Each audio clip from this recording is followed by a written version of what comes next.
ബഹുമാനപ്പെട്ട ഇമാമുന ശാഫിഈ റളിയല്ലാഹു അൻഹു ലോകം കണ്ട ഏറ്റവും വലിയ പണ്ഡിതനല്ലേ? ആലിമു ഖുറൈശിൻ യംലഉ തിബാഖൽ അർദി ഇൽമാ. ബഹുമാനപ്പെട്ട ഷാഫി ഇമാമിന്റെ ഉമ്മയോട് ഷാഫി ഇമാമ് എനിക്ക് ഇൽമ പഠിക്കണമെന്ന താല്പര്യം പറഞ്ഞപ്പോ ഷാഫി ഇമാമിന്റെ ഉമ്മ വലിയ സപ്പോർട്ട് കൊടുക്കുകയാണ്. എല്ലാ സൗകര്യങ്ങളും ചെയ്തു കൊടുത്തു, മോനെ പഠിച്ചോ. ഇതൊരു ദിവസത്തേക്കുള്ള യാത്രയല്ല, ഒരാഴ്ചത്തേക്കുള്ള യാത്രയല്ല. ഇനി എപ്പോഴാ മകൻ തിരിച്ചു വരിക എന്ന് പോലും പറയാൻ പറ്റാത്ത വിധത്തിലുള്ള യാത്രയാണ്. ലോകം കറങ്ങാനുള്ള യാത്രയാണ്. ലോകത്തന്ന് ഹയാത്തുള്ള എല്ലാ പണ്ഡിതന്മാരെയും അന്വേഷിച്ചുകൊണ്ടുള്ള യാത്രയാണ്. ബഹുമാനപ്പെട്ട ഇമാം ഷാഫിഈ റളിയല്ലാഹു അൻഹു അതാ ഉമ്മാന്റെ എല്ലാ ആശീർവാദത്തോടുകൂടെയും അതാ ലോകത്തുള്ള പല പണ്ഡിതന്മാരെയും കണ്ട് ഇൽമ പഠിച്ചു വലിയ പണ്ഡിതനായി. ആ കാലഘട്ടത്തിൽ കണ്ട ഏറ്റവും വലിയ പണ്ഡിതനായി ബഹുമാനപ്പെട്ട ഇമാം ഷാഫിഈ റളിയല്ലാഹു അൻഹു. അന്നത്തെ രാജാവായ ഹാറൂൻ റഷീദ് രാജാവ് ബഹുമാനപ്പെട്ട ആലിമീങ്ങളെയും പണ്ഡിതന്മാരെയും വല്ലാതെ സ്നേഹിക്കുകയും ബഹുമാനിക്കുകയും ചെയ്യുന്ന പണ്ഡിതനാണ്, രാജാവാണ് ഹാറൂൻ റഷീദ് രാജാവ്.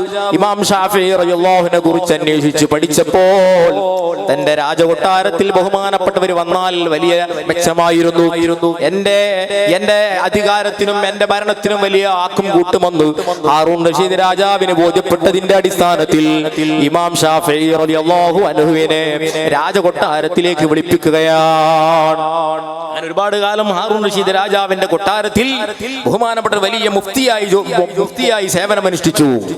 ആ നാട്ടിലുള്ള എല്ലാ ആളുകൾക്കും വന്ന അത്താണിയാണ്. അങ്ങനെ കുറെ കാലം അവിടെ ജീവിച്ചു. ഒരു ദിവസം ഇമാം ഷാഫിഈ റളിയല്ലാഹു അൻഹു രാജാവിനോട് പറഞ്ഞു, എനിക്കൊന്ന് എന്റെ ഉമ്മയെ ഒന്ന് കാണണം. എത്രയോ കാലം മുമ്പ് എന്റെ ഉമ്മ യാത്രയാക്കിയതാണ്. എനിക്കൊന്ന് നാട്ടിലേക്ക് പോകണം. നല്ല ആഗ്രഹം തന്നെയാണ്, മറുത്തൊന്നും പറയാൻ പറ്റില്ലാത്ത ആഗ്രഹമാണ്. ബഹുമാനപ്പെട്ട ഇമാം ഷാഫിഈ റളിയല്ലാഹു അൻഹു ആഗ്രഹം മുന്നിൽ വെച്ചപ്പോൾ ഹാറൂൻ റഷീദ് രാജാവ് അങ്ങ് കരഞ്ഞുപോയി. കാരണം എന്തൊരു പ്രഭയാണ്! അവിടുത്തെ ഇൽമിന്റെ പ്രഭ ലോകം ആസ്വദിക്കുന്ന സമയമാണ്. അവിടുത്തെ ഈമാനിന്റെ പ്രകാശം ലോകം ഇങ്ങനെ അംഗീകരിക്കുന്ന സമയമാണ്. ബഹുമാനപ്പെട്ടവര് പോവുകയാണല്ലോ. അല്ലാഹ്, ഉമ്മയെ കാണാനല്ലേ, മറുത്തൊന്നും പറയാനില്ലല്ലോ. ഷാഫിഈ ഇമാമിന് എല്ലാവിധ യാത്രയപ്പും നൽകി. പറഞ്ഞു, നിങ്ങൾ ഏത് സമയത്ത് തിരിച്ചു വരികയാണെങ്കിലും എന്റെ കൊട്ടാരത്തിൽ തന്നെ എല്ലാ സൗകര്യങ്ങളും എവിടെയുണ്ട്, മറ്റൊന്നും അന്വേഷിക്കാൻ പാടില്ല. ഇമാം ഷാഫിഈ റളിയല്ലാഹു അൻഹു പോകുമ്പോ രാജാവിന്റെ വക 1000 ദീനാർ, 1000 സ്വർണ്ണ നാണയം, സൈന്യങ്ങളുടെ വക വേറെ 1000 ദീനാർ, കോടിക്കണക്കിന് രൂപയുടെ ആസ്തിയായി പോയി. ബഹുമാനപ്പെട്ട അതൊക്കെ വാങ്ങാനുള്ള കാരണം എന്റെ ഉമ്മാക്ക് ഇത് കൊടുക്കണം. ഞാൻ ഇങ്ങനെ ആകാനുള്ള കാരണം എന്റെ ഉമ്മയാണല്ലോ. എന്റെ ഉമ്മാനെ മറന്നുകൂടാ. എന്റെ ഉമ്മാക്കുള്ള ഏറ്റവും വലിയ ഗിഫ്റ്റാണ് ഈ സമ്മാനം. സന്തോഷത്തോടുകൂടെ ആ ദീനാറുമായി ഇമാം ഷാഫിഈ റളിയല്ലാഹു അൻഹു ഉമ്മയുടെ സമീപത്തെത്തുന്നു. വീട്ടിലെത്തിയപ്പോ ഉമ്മയോട് ഗിഫ്റ്റ് സമ്മാനിക്കുകയാണ്. ഉമ്മ, ഞാൻ ഈ നിലയിലെത്താനുള്ള കാരണം ഇവിടുത്തെ സപ്പോർട്ടാണ്, ഇവിടുത്തെ ദുആയാണ്, ഇവിടുത്തെ പ്രാർത്ഥനയാണ്. അതുകൊണ്ട് ഇതാ ഞാൻ കൊണ്ടുവന്ന സമ്മാനം, ഈ ദിർഹം ഒന്ന് വാങ്ങിയേക്കണേ, ഈ ദീനാർ ഒന്ന് വാങ്ങിയേക്കണേ. ഉമ്മ ചോദിച്ചു, ഇത് എത്രയാ മോനെ ഉള്ളത്? ഇതാ ഇത് 2000 ദീനാറുണ്ട്. ഉമ്മ പറഞ്ഞു, മോനെ നിനക്കൊന്ന് കേൾക്കണോ? നീ ഇവിടെ നിന്ന് ഇൽമ ഉദ്ദേശിച്ച് ഉറപ്പെട്ട അന്ന് മുതൽ എനിക്ക് അഭിവൃദ്ധി വർദ്ധിച്ചു വരികയാണ്. പിന്നെ ദാരിദ്ര്യം ഞാൻ അറിഞ്ഞിട്ടില്ല. ഒരു നേരം പോലും ചെലവിന് പ്രയാസപ്പെട്ടിട്ടില്ല. ഒരു നേരം പോലും ഭക്ഷണത്തിന് പ്രയാസപ്പെട്ടിട്ടില്ല. നീ ഇൽമ പഠിക്കുന്ന ബർക്കത്ത് കൊണ്ട് ഈ കുടുംബത്തിൽ വലിയ ഐശ്വര്യമാണ്. അതുകൊണ്ട് നിന്റെ ഒരു ദീനാറ് പോലും ഉമ്മക്ക് വേണ്ട. ഈ നാട്ടിൽ പ്രയാസം അനുഭവിക്കുന്ന ആളുകളുണ്ട്, ബുദ്ധിമുട്ട് അനുഭവിക്കുന്ന ആളുകളുണ്ട്. അതുകൊണ്ട് മോനെ ഈ നാട്ടിൽ തന്നെ സ്വതക ചെയ്തിട്ട് മാത്രം വീട്ടിലേക്ക് പ്രവേശിച്ചോളൂ. ഉമ്മാന്റെ ഉപദേശം അങ്ങനെയാണ്. ആലോചിച്ച് നോക്കൂ. ഞാൻ പറയുന്നത് ഇഖ്ലാസോടുകൂടിയുള്ള ദീനീ പ്രവർത്തനമാണ് ഇൽമ പഠിക്കൽ. അതിന്റെ പ്രചരണവും നല്ലൊരു മുതഅല്ലിമാകലും അത് ഇഖ്ലാസോടുകൂടിയുള്ള ദീനീ പ്രവർത്തനത്തിന്റെ ഭാഗമാണ്. അതിലും വലിയ ബറക്കത്തുണ്ട്. ഇമാം റിഫാഇ റളിയല്ലാഹു അൻഹുവിന്റെ ചരിത്രം പരതുമ്പോൾ സംഘടനാ പ്രവർത്തകർക്ക്, സാമൂഹിക പ്രവർത്തകർക്ക് ഏറ്റവും വലിയ മാതൃകയുണ്ട്. സ്വന്തമായിട്ടൊന്നുമില്ല, രാവിലെ തന്നെ അന്വേഷിക്കും, ഇന്ന് ഞാൻ എവിടേക്ക് പോകണം. ബഹുമാനപ്പെട്ട ഇമാം ഷഅറായി റളിയല്ലാഹു അൻഹു അവിടുത്തെ യവാഖീത്തിൽ ഒരുപാട് സംഭവങ്ങൾ ഉദ്ധരിക്കുന്നത് കാണാം. ഒരു ദിവസം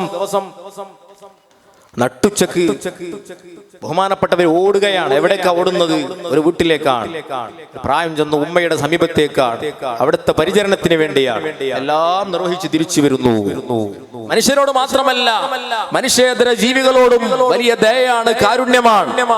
ഒരു ദിവസം ബഹുമാനപ്പെട്ടവർ ഹൗലിന്റെ സമീപത്ത് രണ്ട് കൈയും നീട്ടിപ്പിടിച്ച് ഇങ്ങനെ ഇരിക്കുന്നുണ്ട്.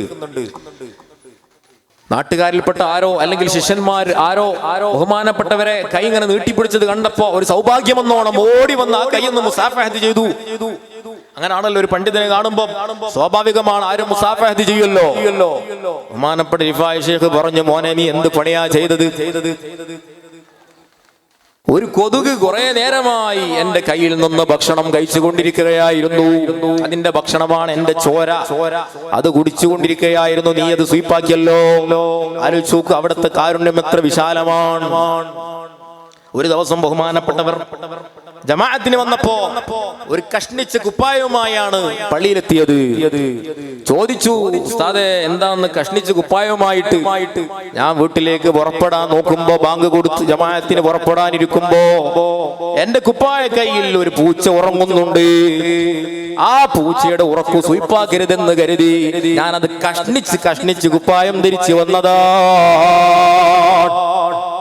ബഹുമാനപ്പെട്ടവരുടെ നാടായ ഉമ്മു ഉബൈദ നാട്ടിൽ ഒരു ദിവസം സുബ്ഹാനല്ലാഹ്, ഒരു നായ, കുഷ്ഠം ബാധിച്ച നായ. വെറും നായയെ തന്നെ കാണുമ്പോ നമുക്ക് അറുപ്പാണ്, വെറുപ്പാണ്.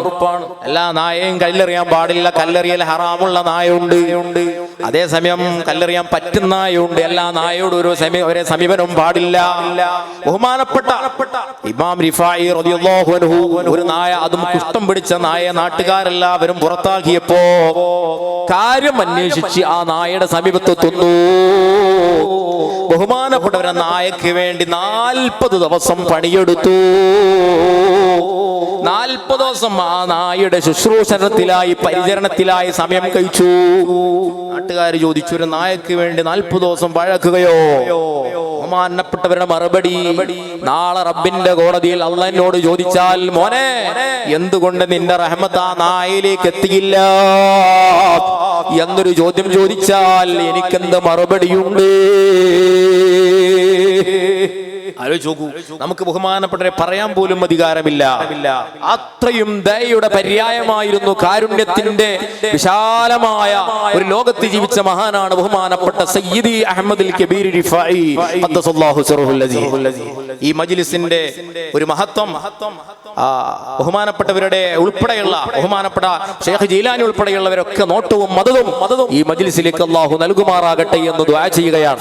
ഓ എന്റെ പ്രിയപ്പെട്ടവരെ, നാം എല്ലാവരും നല്ല താലീമുള്ളവരായി തീരണം, നല്ല ബഹുമാനമുള്ളവരായി തീരണം. ആദരവും ആരാധനയും ഒരേ രൂപത്തിൽ കാണാതെ ആദരവിനെ നമ്മുടെ ഈമാനിന്റെ ഭാഗമായി തന്നെ കാണാൻ നമുക്ക് കഴിയണം. അല്ലാഹു നമുക്ക് തൗഫീഖ് നൽകി അനുഗ്രഹിക്കുമാറാകട്ടെ. അത് ജീവിതത്തിൽ വലിയ ബറക്കത്ത് ഉണ്ടാക്കുന്ന കാര്യമാണ്. ഒരുപാട് സംഭവങ്ങൾ നമുക്ക് അല്ലാഹു സുബ്ഹാനഹു വ തആല പഴയ കാലത്തെ പോലെയല്ലല്ലോ, ഇത്രയെല്ലാം വലിയ അനുഗ്രഹങ്ങളാ ചെയ്തത്. പഴയ കാലത്ത് സംഘടനാ പ്രവർത്തനം വലിയ ഒരു ദുരിതമേറിയ ഒരു പ്രവർത്തനമായിരുന്നു. ഭയങ്കര ദുരിതങ്ങൾ. ഈ കൂട്ടത്തിലുള്ള ആളുകളൊക്കെ ബഹുമാനപ്പെട്ട വീരാൻ ഉസ്താദ് ഉൾപ്പെടെയുള്ള ആളുകൾ ഒരു കാലത്ത് സംഘടനാ പ്രവർത്തനം നടത്തിയതൊക്കെ വലിയ പ്രയാസത്തോടു കൂടെയായിരുന്നു. നമുക്കെല്ലാ സൗകര്യങ്ങളും അല്ലാഹു ചെയ്തു തന്നു.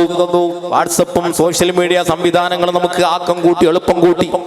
ഒരു സംഘടനാ പ്രവർത്തനം എന്ന വിഷയത്തിൽ മാത്രമല്ല ഞാൻ പറയുന്നത്, എല്ലാ വിഷയത്തിലും അല്ലാഹു നമുക്ക് വലിയ സൗകര്യം നൽകി തന്നു. വലഖദ് മക്കന്നാകും ഫിൽ അർളി വജഅൽനാ ലക്കും ഫീഹാ മഈശ് ഖലീലൻ മാ തഷ്കുറൂൻ.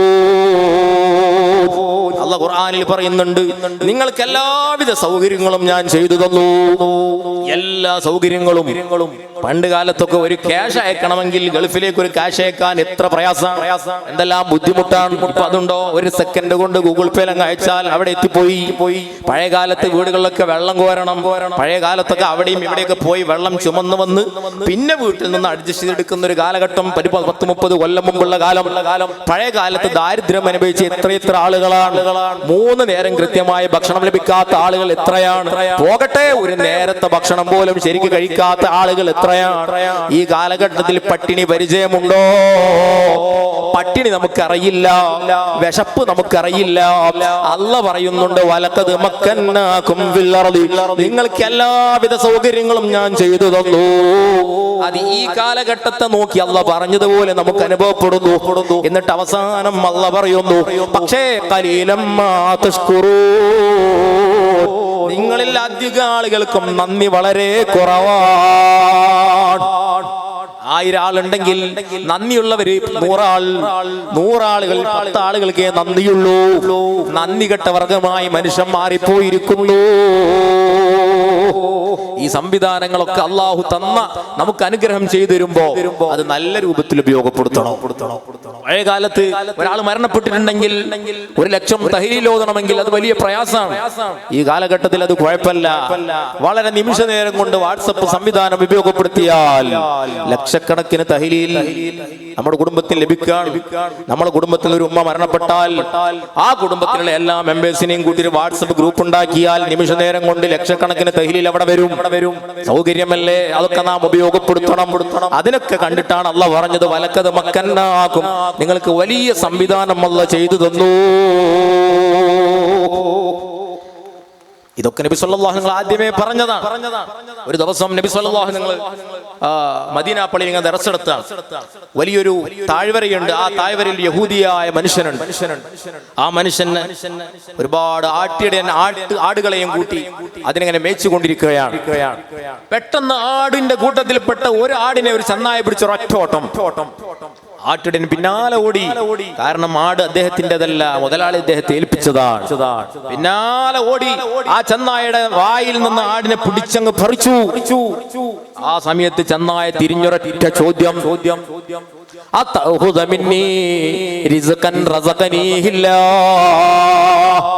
ശുദ്ധമായ അറബി ഭാഷയിലുള്ള ചോദ്യം. എനിക്ക് അല്ലാഹ് തന്ന റിസ്ക്കാണോ നീ പിടിച്ചു പറിച്ചത്? ഈ ആട് എന്റെ റിസ്ക്കാണ്, അത് അല്ലാഹ് എനിക്ക് തന്ന റിസ്ക്കാണ്. അതാണോ നിങ്ങൾ തിരിച്ചു പറിച്ചത്, പിടിച്ചെടുത്തത്? ചെന്നായുടെ ചോദ്യം കേട്ട് ആ ആട്ടിടൻ അത്ഭുതപ്പെട്ടു പോയി. ശുദ്ധമായ അറബിയിലല്ലേ ചോദ്യം. ആ സമയത്ത് ആട്ടിടൻ ചോദിച്ചു, എന്തൊരു അത്ഭുതമാണ്! ചെന്നായ സംസാരിക്കുകയോ? ചെന്നായക്കുണ്ടോ അറബി അറിയുന്നു? സുബ്ഹാനല്ലാഹ്. ആ സമയത്ത് ചെന്നായ തിരിച്ചു പറയുന്നു, ഇതൊന്നും ഒരു അത്ഭുതമല്ല മോനെ, ഇതിനേക്കാളും വലിയ അത്ഭുതം കേൾക്കണോ? ഈ കുന്നിന്റെ താഴ്ഭാഗത്തേക്ക് അങ്ങ് ഇറങ്ങിയാൽ ഈത്തപ്പന വൃക്ഷങ്ങൾക്കിടയിൽ ഒരു ചെറിയ ഗ്രാമം കാണാം. അവിടെ വെളുവെളുത്ത സൗന്ദര്യമുള്ള, ഇതുവരെ കണ്ടിട്ടില്ലാത്ത സൗന്ദര്യമുള്ള ഒരു വ്യക്തിയെ കാണാം. അദ്ദേഹത്തിന്റെ കൂടെ കുറെ ശിഷ്യന്മാരെ കാണാം. അവിടെ പോയാൽ ഇന്ന് മുതൽ അതെ ഖിയാമത്ത് നാൾ വരെയുള്ള, അല്ലെങ്കിൽ ലോകം ആരംഭിച്ചത് മുതൽ ഖിയാമത്ത് നാൾ വരെയുള്ള സർവ്വ കാര്യങ്ങളും മണിമണിയായി പറഞ്ഞു തരുന്നൊരു വ്യക്തിയുണ്ട്. അതാണ് ഏറ്റവും വലിയ അത്ഭുതം. ആട്ടിയുടെ അത്ഭുതപ്പെട്ടു. അങ്ങനൊക്കെ ഒരു മനുഷ്യനുണ്ടോ? ആ ഉണ്ട്, പോയി നോക്കിക്കോ. സുബ്ഹാനല്ലാഹ്. എന്നാ നിങ്ങൾ പോയിക്കോ, നിങ്ങളെ ഈ എല്ലാ ആടിനെയും ഞാൻ നോക്കിക്കോളും. ചെന്നായ വാക്ക് കൊടുക്കുകയാണ്. പക്ഷേ ഞാൻ ആദ്യം പിടിച്ച ചെന്നായ ആടിനെ എനിക്ക് തരണം. നിങ്ങൾ ധൈര്യമായി പോയി വന്നോ, ഞാൻ പറഞ്ഞതൊക്കെ ശരിയാണെന്ന് ചെക്ക് ചെയ്തോ. ആ മനുഷ്യൻ പോയി. അദ്ദേഹം യഹൂദിയായ മനുഷ്യൻ പോയി നോക്കുമ്പോ കൃത്യം പറഞ്ഞതുപോലെ തന്നെ ഒരു മനുഷ്യൻ ജീവിതത്തിൽ ഇന്ന് വരെ അത്രയും സൗന്ദര്യമുള്ള ഒരു വ്യക്തിയെ ഞാൻ കണ്ടിട്ടില്ല. ആയിരക്കണക്കിന് ശിഷ്യന്മാർ അദ്ദേഹത്തിന്റെ വാക്കുകൾ സാഗൂതം ശ്രദ്ധിക്കുകയാണ്. എന്തൊരു അനുസരണ! എല്ലാം കഴിഞ്ഞു. ഞാൻ മെല്ലെ ആ സദസ്സ് കഴിഞ്ഞപ്പോ മെല്ലെ ആ നേതാവിന്റെ സമീപത്തേക്ക് നടന്നു. എന്നിട്ട് ഞാൻ അവരുടെ ഒരു അഭിവാദ്യ വാക്കെന്നോണം പഠിച്ച് സലാം പറഞ്ഞു. ഞാൻ വരുന്നത് ചെന്നായുടെ വാക്ക് കേട്ട് വന്നതാണ്. നിങ്ങളെപ്പറ്റി ചെന്നായാണ് എന്നോട് പറഞ്ഞു തന്നത്. സുബ്ഹാനല്ലാഹ്. നബി സല്ലല്ലാഹു അലൈഹി വസല്ലം പുഞ്ചിരിച്ചുകൊണ്ട് അദ്ദേഹത്തോട്, യഹൂദിയോട് പറഞ്ഞു, ചെന്നായ്ക്ക് മാത്രമല്ല ലോകത്തുള്ള സർവ്വ ആളുകൾക്കും എന്നെ അറിയാം. മുത്തുനബിയെ അറിയാത്ത ആളില്ലല്ലോ. മക്കയിലെ കല്ലുകൾക്ക് മുത്തുനബിയെ അറിയാം. മക്കയിലെ മദീനയിലെ വൃക്ഷങ്ങൾക്ക് നബിയെ അറിയാം. നബി തങ്ങൾ വിളിച്ചപ്പോഴേക്ക് ഓടി വന്ന മരങ്ങളില്ലേ,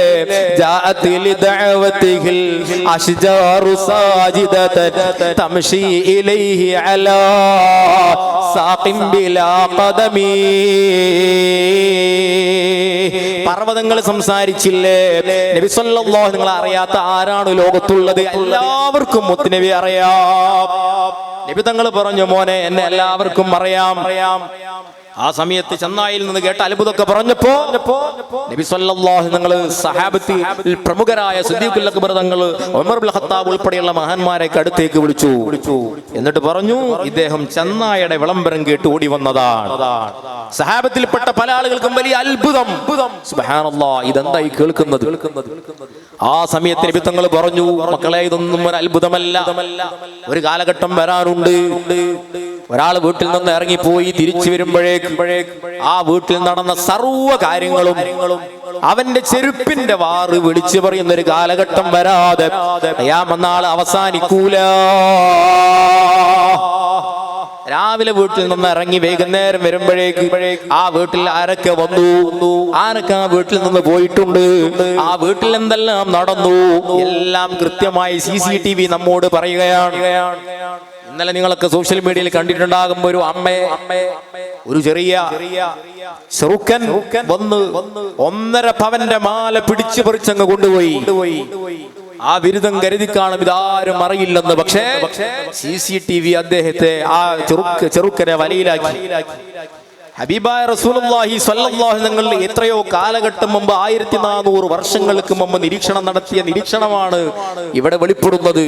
രാവിലെ പുറപ്പെട്ട് വൈകുന്നേരം ആകുമ്പോഴേക്ക് ആ വീട്ടിൽ എന്തെല്ലാം നടന്നു എന്നുള്ളത് കൃത്യമായി പറയുന്ന ഒരു കാലഘട്ടം വരും. അല്ലാതെ ഖിയാമത്ത് നാൾ വരൂല.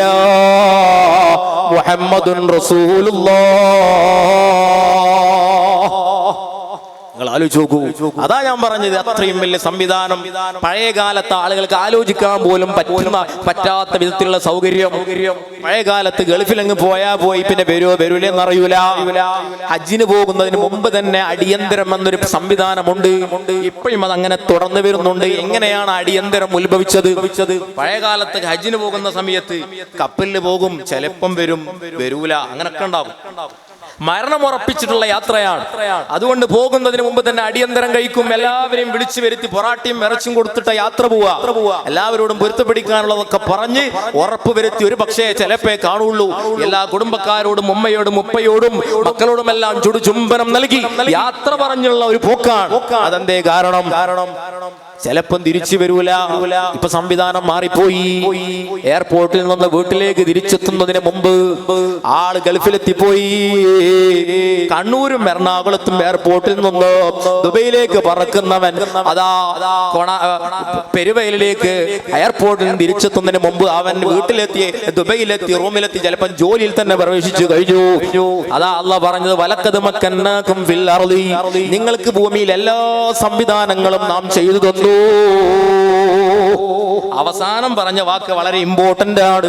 ഖലീലം മാ തശ്കുറൂൻ. പക്ഷെ നന്ദി ചെയ്യുന്ന ആള് വളരെ കുറവാണ്. എത്ര സംവിധാനം കിട്ടിയാലും ഇപ്പോഴും നമുക്ക് അതൊന്നും പോരാ. നമ്മുടെ ഉമ്മമാർക്ക് സഹോദരിമാർക്ക് വീട്ടിൽ എന്തെല്ലാം സൗകര്യം, പക്ഷെ എന്നാലും സൗകര്യം കുറവാണ്. പഴയ കാലത്ത് ഉമ്മമാര് അമ്മിയിൽ ഇങ്ങനെ അരക്കുന്ന കാലം നിങ്ങൾ ആലോചിച്ചു നോക്കൂ. അവരിങ്ങനെ ഒലക്കയിട്ട് ഇങ്ങനെ കുത്തുന്ന കാലം നിങ്ങൾ ആലോചിച്ചു നോക്കൂ. എത്ര പ്രയാസമാണ്, എത്ര ബുദ്ധിമുട്ടാണ്. പക്ഷേ ഇത്ര സംവിധാനങ്ങൾ വന്നാലും നന്ദിയുള്ള വാക്ക് മനുഷ്യന് പറയൂല. ഖലീലം മാ തശ്കുറൂൻ. അല്ലാഹു നമുക്ക് നല്ല നന്ദി ബോധം നൽകി അനുഗ്രഹിക്കുമാറാകട്ടെ. ഓ എന്റെ പ്രിയപ്പെട്ടവരെ, സഹോദരന്മാരെ, സഹോദരിമാരെ, ഈ ഒരു സദസ്സിലൊക്കെ നാം ഒരുമിച്ച് കൂട്ടുമ്പോ ബുർദ മജ്ലിസ് വരാൻ പോവുകയാണ്, കവാലിയൊക്കെ വരാൻ പോവാണ്. ആ സമയത്ത് കേവലം ഒരു ആസ്വാദനം എന്നതിനപ്പുറം നല്ലൊരു നിയ്യത്ത് നമുക്കൊക്കെ ഉണ്ടാകണം. വെറുതെ എങ്ങനെ ഇരുന്ന് കുറെ പാട്ടും കേട്ട് പോകുക എന്നതിനപ്പുറം നല്ലൊരു നിയ്യത്ത്. മഹാന്മാരായ ആളുകളൊക്കെ സദസ്സിൽ പങ്കെടുക്കുമ്പോൾ അവരുടെ ഖൽബിൽ നല്ല നിയ്യത്തുണ്ടാകും. മുതഅല്ലിമീങ്ങളാണെങ്കിൽ അവരുടെ മനസ്സിലുള്ള നിയ്യത്ത് എന്റെ ഇൽമിൽ വലിയ തറക്കുണ്ടാകണം. ആലിമീങ്ങളാണെങ്കിൽ നല്ല അങ്ങനത്തെ നിയ്യത്തുണ്ടാകും. അങ്ങനെ ഹലാലായ ഏത് മുറാദും നേരത്തെ ബഹുമാനപ്പെട്ട ഉസ്താദ് സൂചിപ്പിച്ചതുപോലെ അല്ലെങ്കിൽ ബുർദക്ക് വലിയ മഹത്വമുണ്ട്. ഏത് രോഗവും ശിഫയാകും, പക്ഷെ നിയ്യത്ത് ക്ലിയർ ആകണം. ബഹുമാനപ്പെട്ട ഇമാം ഗസ്സാലി റഹിമഹുള്ളയുടെ ഉപ്പ വലിയ മഹാനാണ്. ബഹുമാനപ്പെട്ടവർ ഏത് മജ്ലിസിൽ പോയിരിക്കുമ്പോഴും നല്ല മജ്ലിസുകൾ കണ്ടാൽ, പ്രത്യേകിച്ച് പ്രധാനമായി 2 മജ്ലിസ് അദ്ദേഹം നല്ലോണം ശ്രദ്ധിക്കും. ഇൽമിന്റെ മജ്ലിസ്, ഒരു പള്ളിയിൽ ദർസ് നടക്കുന്നത് കണ്ടാൽ നല്ലൊരു ആലിമിന്റെ സബക്ക് കണ്ടാൽ അവിടെ അങ്ങ് ഇരിക്കും. ആ സബക്ക് കഴിയുന്നവരെ അവിടെ ഇരിക്കും. ആ സബക്ക് ഇങ്ങനെ കേൾക്കും, ക്ലാസ് കേൾക്കും. എന്നിട്ട് മനസ്സിൽ ഇങ്ങനെ തോർക്കും, അല്ലാ എന്റെ മക്കളിൽ ഒരാളെ ഇതുപോലെയുള്ള നല്ലൊരു മുദരിസാക്കി തരണേ അല്ലാ. അതുപോലെ നല്ല വയലിന്റെ സദസ്സ് കണ്ടാൽ അവിടെയും പോകും. ഏത് വയലിന്റെ സദസ്സാണെങ്കിലും സദസ്സിന്റെ ഒരു മൂലയിൽ ബഹുമാനപ്പെട്ട ഗസാലി ഇമാമിന്റെ ഉപ്പ അവിടെ പോയിരിക്കും. എന്നിട്ടൊരു ദുആ, അല്ലാ അല്ലാ എന്റെ മക്കളിൽ ഒരാളെ ഇതുപോലെ വയത് നിറയുന്ന നല്ല ഇർഷാദ് നടത്തുന്ന ആത്മീയമായി ജനങ്ങൾക്ക് വലിയ ഉപദേശ നിർദ്ദേശങ്ങൾ നടത്തുന്ന ഒരു മോനാക്കി തരണേ അല്ലാ. സുബ്ഹാനല്ലാഹ്, ചരിത്രം പറയുന്നു ഗസാലി ഇമാമിന്റെ ഉപ്പയുടെ ദുആ അല്ലാഹ് ഖബൂൽ ചെയ്തു. ഇമാമിന് അറിയാത്ത ആരാപ്പുള്ളത്? ഏത് ഫന്നിലും കൈകാര്യം ചെയ്തില്ലേ? എല്ലാ ഫന്നിലും കൈവച്ചില്ലേ? ഉസൂലുദ്ദീനാകട്ടെ, ഫിഖഹാകട്ടെ, നാം ഇന്ന് പഠിക്കുന്ന ഫിഖഹിന്റെ എല്ലാ മൂലഗ്രന്ഥം ബഹുമാനപ്പെട്ട ഗസാലി ഇമാം കൈവച്ചതിന്റെ ബാക്കിയാണ്. എല്ലാ വിഷയത്തിലും വല്ലാത്ത മഹാറത്ത് അല്ലാഹ് കൊടുത്തു, വലിയ തഹഖീഖ് അല്ലാഹ് കൊടുത്തു, തദഖീഖ് അല്ലാഹ് കൊടുത്തു. ബാപ്പയുടെ ദുആ അല്ലാഹ് ഖബൂൽ ചെയ്തു. മറ്റൊരു മകൻ ഗസാലി ഇമാമിന്റെ ഇക്കാക്ക, അതും ആ കാലഘട്ടത്തിൽ ആത്മീയമായി വലിയ ഉപദേശങ്ങൾ നൽകുന്ന, ആത്മീയമായി വലിയ നേതൃത്വം നൽകുന്ന, ആ കാലഘട്ടത്തിൽ ആളുകൾക്ക് ആത്മീയ ദാഹം തീർക്കാൻ പറ്റുന്ന വലിയൊരു പണ്ഡിതനായി, വലിയൊരു വായിദായി അല്ലാഹ് മാറ്റി തീർത്തു. കാരണം എന്താണെന്നറിയോ? ഉപ്പയുടെ ദുആ അല്ലാഹ് ഖബൂൽ ചെയ്തതാ. അതുകൊണ്ട് ഞാൻ പറയുന്നു, ഈ സദസ്സിൽ വരുന്ന എല്ലാ ഉമ്മമാരും, വന്നിരിക്കുന്ന ഉമ്മമാരും ഉപ്പമാരും മനസ്സിൽ ഏറ്റവും മുഹിമമായി കൊണ്ടുവച്ച എന്തെങ്കിലും നിയ്യത്തുകളുണ്ടോ? ഏത് പ്രശ്നം അള്ളാഹുവിന്റെ അരികിൽ സ്വീകരിക്കപ്പെടുന്ന എന്ത് നിയ്യത്തായാലും കുഴപ്പമില്ല, മക്കൾ നന്നായി കിട്ടൽ അത് വലിയ വിഷയമാണല്ലോ. പഴയ കാലത്തെ പോലല്ല. പഴയ കാലത്തൊക്കെ മക്കൾ ഉണ്ടാകാൻ വേണ്ടി ദുആ ചെയ്യുന്നത് വളരെ വ്യാപകമാണ്. ഇപ്പോ മക്കൾ ഉണ്ടാകാൻ വേണ്ടി ദുആ ചെയ്യുമ്പോ ഒന്നിലധികം മക്കൾ ഉണ്ടാകാൻ വേണ്ടി ദുആ ചെയ്യുന്ന ആളുകൾ ഇപ്പോ നല്ലോണം ആലോചിച്ചിട്ടാണ് പറയുന്നത്. നല്ലോണം മക്കളെ കൊണ്ട് വഷളാകുന്ന കാലഘട്ടം, മക്കളെ കൊണ്ട് ബാപ്പയുടെ ഇമേജ് നഷ്ടപ്പെടുന്ന കാലഘട്ടം, ബാപ്പ ഉണ്ടാക്കി തീർത്ത എല്ലാ അന്തസ്സും എല്ലാ അഭിമാനവും മക്കളെ കൊണ്ട് തകരുന്ന കാലഘട്ടമാണ്. അതുകൊണ്ട് നല്ലോണം മക്കളെ വിഷയത്തിൽ ദുആ ചെയ്യണം. മാതാപിതാക്കളൊക്കെ എപ്പോഴും ദുആ ചെയ്യേണ്ട ദുആയാണ് റബ്ബനാ ഹബ് ലനാ മിൻ അസ്വാജിനാ വദുർരിയാതിനാ ഖുർറത അയുനിൻ വജഅൽനാ ലിൽ മുത്തഖീന ഇമാമാ. നമ്മുടെ നാട്ടിലൊക്കെ ലഹരി അതിന്റെ വ്യാപനം വർദ്ധിച്ചു വരികയാണ്. നമുക്കൊക്കെ നല്ല ബോധമുള്ളവരാകണം. ലഹരിയും കള്ളും കഞ്ചാവും ഒക്കെ ഒരേ ഇനത്തിൽപ്പെട്ടതാണ്. അതിന്റെ ഗൗരവം മക്കൾക്ക് പഠിപ്പിച്ചു കൊടുക്കണം. മക്കളെ കൂട്ടുകെട്ട് നല്ലോണം ശ്രദ്ധിക്കണം. മക്കളെ സംഘടനയുടെ ചങ്ങലയിൽ ഉറപ്പിച്ചു നിർത്തണം. അതിൽ നിന്ന്, ആ മാലയിൽ നിന്ന് മക്കൾ കൂട്ടം തെറ്റാതെ എപ്പോഴും ചേർത്ത് പിടിക്കണം. അത് വലിയൊരു ബർക്കത്താണ്. അങ്ങനെയുള്ള ആളുകൾ പേച്ചൂല. ഒറ്റപ്പെട്ട് ജീവിക്കുന്ന മതവിവരം, ഭൗതികത്തിനു പുറമെ മതബോധം കൊടുക്കുന്ന രക്ഷിതാക്കൾ കുറഞ്ഞപ്പോൾ മക്കളെ കൊണ്ട് ധാരാളം വേദനയും തലവേദനയും ഇപ്പൊ അനുഭവിച്ചു കൊണ്ടിരിക്കുകയാണ്. നമ്മൾ നല്ല ബോധമുള്ളവരായി തീരണം. മക്കൾക്ക് നല്ല വിദ്യാഭ്യാസം കൊടുക്കണം. മദ്രസ വിദ്യാഭ്യാസവും നേരത്തെ നാം പറഞ്ഞതുപോലെ ഇമാം ഷാഫി റളിയല്ലാഹു അൻഹു ബർക്കത്ത് കിട്ടിയതുപോലെ ബർക്കത്ത് ആഗ്രഹിക്കുന്നവർ മക്കളെ ഒരു മകനെയെങ്കിലും മുതഅല്ലിമാക്കി വളർത്തണം. അല്ലാഹു നമുക്ക് വലിയ തൗഫീഖ് നൽകുമാറാകട്ടെ. ഇനി അതൊന്നുമില്ലെങ്കിൽ നല്ല സംഘടനാ ബോധമുള്ള ചിട്ടയിൽ വളരുന്ന ആളുകളായി നമ്മുടെ മക്കളൊക്കെ മാറിക്കിട്ടണം. അതും വലിയ ബർക്കത്താണ്. അത് സമ്പത്ത് അല്ലാഹ് നല്ലോണം കൊടുക്കും. ദീനിന്റെ വിഷയത്തിൽ അല്ലാഹുവിന്റെ മാർഗത്തിൽ ആര് പ്രയാസപ്പെടുന്നോ, ആര് അധ്വാനിക്കുന്നോ, അവന്റെ എല്ലാ വഴിയും നാം ഏറ്റെടുക്കും. നാം അവന് വേണ്ടി എല്ലാ വഴി എളുപ്പാക്കി കൊടുക്കും. അവന്റെ ബിസിനസ്സിൽ വലിയ പ്രോഫിറ്റാണ്. അവൻ തൊടുക്കുന്ന കൈവക്കുന്ന സകല മേഖലയും വലിയ ഫതഹാണ്. കാരണം അല്ലാഹ് പറഞ്ഞ വാക്കാണ്, ആര് എന്റെ വിഷയത്തിൽ ജിഹാദ് ചെയ്യുന്നോ, ആര് എന്റെ ദീനിന് വേണ്ടി ഓടുന്നോ, അവൻ തൊടുന്നതൊക്കെ വലിയ ബർക്കത്തുള്ളതാണ്. കേട്ടിട്ടില്ല നിങ്ങൾ ബഹുമാനപ്പെട്ട അബ്ദുറഹ്മാൻ ഇബ്നു ഔഫ് റളിയല്ലാഹു അൻഹു സഹാബികളിൽ വലിയ പ്രമുഖനാണ്. നബി സല്ലല്ലാഹു അലൈഹി വസല്ലം തങ്ങളെ കൂടെ തന്നെ ജീവിച്ച മഹാൻ. ആ അബ്ദുറഹ്മാൻ ഔഫ് റളിയല്ലാഹു അൻഹു മക്കയിൽ തന്നെ കോടീശ്വരനാണ്. മക്കയിൽ ആ കാലഘട്ടത്തിൽ എണ്ണപ്പെട്ട സമ്പന്നരിൽ ഏറ്റവും പ്രമുഖരാണ് അബ്ദുറഹ്മാൻ ഔഫ് റളിയല്ലാഹു അൻഹു. ബഹുമാനപ്പെട്ടവര് മക്കയിൽ നിന്ന് ഹിജറ പോകുമ്പോ തന്റെ സമ്പത്തൊക്കെ എടുക്കാൻ നോക്കിയപ്പോ പറഞ്ഞു പറ്റൂല, മക്കയിൽ നിന്ന് അധ്വാനിച്ചുണ്ടാക്കിയ ഒരു നയാ ക്യാഷ് പോലും ഇവിടുന്ന് കൊണ്ടുപോകാൻ പറ്റൂല. സുബ്ഹാനല്ലാഹ്, കോടിക്കണക്കിന് ആസ്തിയുള്ള ഒരു മനുഷ്യനോട് അതൊക്കെ ഒഴിവാക്കി സീറോ ആയി ഹിജറ പോകണമെന്ന് പറയുമ്പോൾ ഉള്ള മാനസികാവസ്ഥകളൊന്ന് ആലോചിച്ചു. ബഹുമാനപ്പെട്ട അബ്ദുറഹ്മാൻ ഔഫ് റളിയല്ലാഹു ഒരു പ്രയാസമില്ലാതെ നബി സല്ലല്ലാഹു അലൈഹി വസല്ലം തങ്ങളുടെ ദീനിന് വേണ്ടി അതാ ജിഹാദ് ചെയ്ത് സ്വന്തം നഫ്സിനെ സമാധാനപ്പെടുത്തി സീറോ ബാലൻസോടുകൂടെ മദീനയിലേക്ക് ഹിജറ പോകുന്നു. മദീനയിലെത്തുമ്പോ ബഹുമാനപ്പെട്ട കയ്യിൽ ഒരൊറ്റ ഉറുപ്പില്ല. ബഹുമാനപ്പെട്ട അബ്ദുറഹ്മാൻ ഔഫ് റളിയല്ലാഹു അൻഹു മദീനയിലെത്തിയപ്പോ അൻസ്വാറുകൾ വലിയ സ്വീകരണം നൽകി, എല്ലാവർക്കും സ്വീകരണം നൽകി. മദീനക്കാരുടെ സ്വഭാവം ഇപ്പോഴും അങ്ങനെ തന്നെയാണ്, ഉള്ളത് കൊടുക്കുക, അവർക്ക് കുറെ വാരിക്കൂട്ടണം എന്നുള്ള ചിന്ത ഒന്നുമില്ല. ഇപ്പോഴും മദീനയിൽ ജീവിക്കുന്ന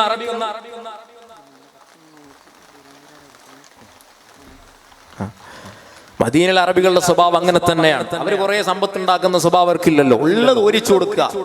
മദീനയിൽ സിയാറത്ത് ചെയ്താൽ മക്കയിലുള്ള ഒരു അന്തരീക്ഷമല്ല മദീനത്തുള്ളത്, വേറെ തന്നെയാണ്. ബഹുമാനപ്പെട്ട അബ്ദുറഹ്മാൻ ഔഫ് റളിയല്ലാഹു അൻഹു വന്നപ്പോ ഒരു സഹാബിയുടെ പേര് ഞാൻ ഓർക്കുന്നില്ല, പറഞ്ഞു എന്റെ കയ്യിൽ 2 ഭാര്യയുണ്ട്, നിങ്ങൾക്ക് ഇഷ്ടമുള്ള ഭാര്യയെ ഞാൻ തൊലാക്ക് ചൊല്ലിത്തരാം, ഒരു ഭാര്യ നിങ്ങൾക്കാണ്. എന്റെ മാർക്കറ്റിൽ ഞാൻ നേരെ പകുതിയാക്കി തരാം, പകുതി നിങ്ങൾ എടുത്തോ, പകുതി എനിക്ക് മതി. ബഹുമാനപ്പെട്ട അബ്ദുറഹ്മാൻ ഔഫ് റളിയല്ലാഹു അൻഹു പറഞ്ഞു വേണ്ട, നിങ്ങളെ മാർക്കറ്റിലെ നിങ്ങളെ ഓഹരിയൊന്നും എനിക്ക് വേണ്ട, നിങ്ങൾ ഒരല്പം ക്യാഷ് എനിക്ക് കടം തരണം, അതുകൊണ്ട് ഞാൻ കച്ചവടം ചെയ്തോളാം, എനിക്ക് മാർക്കറ്റും കാണിച്ചു തരണം. ബഹുമാനപ്പെട്ട അബ്ദുറഹ്മാൻ ഔഫ് റളിയല്ലാഹു അൻഹു ആ സഹാബി മാർക്കറ്റ് കാണിച്ചു കൊടുത്തു, കുറച്ച് സമ്പത്ത് കാശ് കടം കൊടുത്തു. ആ സമ്പത്ത് വെച്ചങ്ങ് ബിസിനസ് തുടങ്ങിയപ്പോ അല്ലാഹു വലിയ ബറക്കത്തങ്ങ് ചെയ്തു. മദീനയിൽ കുറഞ്ഞ കാലഘട്ടം കൊണ്ട് ഏറ്റവും വലിയ സമ്പന്നനായി. ആയിരക്കണക്കിന് കുതിരയാണ്, ആയിരക്കണക്കിന് ഒട്ടകമാണ്, ഏക്കറ കണക്കിന് തോട്ടമാണ്. തുച്ഛ സമ്പത്ത് കൊണ്ട് അല്ലാഹു തആല ബറക്കത്ത് ചെയ്തപ്പോ, അല്ലാഹു വിശാലമായ ബറക്കത്ത് ചെയ്തപ്പോ സമ്പത്ത് കൊടുത്തു കഴിഞ്ഞു. ഞാൻ പറഞ്ഞു വരുന്ന ദീനീ പ്രവർത്തനം ഇഖ്ലാസോട് കൂടെയാണെങ്കിൽ അല്ലാഹു വലിയ ബറക്കത്ത് ചെയ്യും.